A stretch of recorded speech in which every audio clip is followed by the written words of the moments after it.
Let's go to Stacy in Tampa. Hi, Joe. Hey, how are you? Good. My mom passed away in February of this year, and the way she did her trust seemed to be pretty ironclad. She made a few mistakes along the way. Mm-hmm.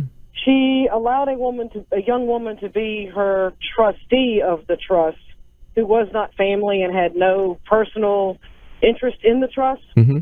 Other than the young lady's mom convinced her she became the trustee, Mm-hmm. that my mom had liquid money assets that she could take, get such a percentage of for doing the trust. Right. The attorney that my mom, when she redid the trust after my father died, was also under the impression that my mother had assets of liquid cash. Mm-hmm. As it turns out, my mom was a great storyteller, and at 86 years old, she died with $884 in her checking account that my son had became joint on because my mom was unable to take care of her affairs.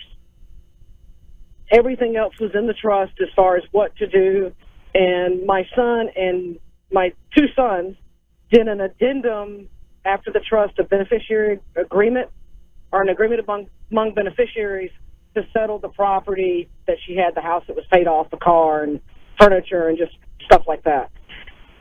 Now the trustee is asking us as the family to pay for the trust attorney.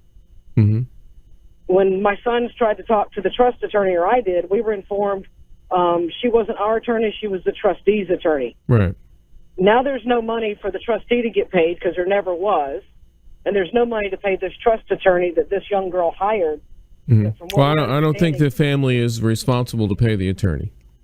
Well, I didn't either, and that's what I told my sons, and I'm not in the trust because of the way that she did the trust. It was an agreement that we did for my children. No, the attorney can only have one client, and the clients, if signed a fee agreement, then that client is responsible for the expenses, and I don't believe that person can go against the family unless you just want to be nice guys and volunteer. I don't think you have any obligation to pay.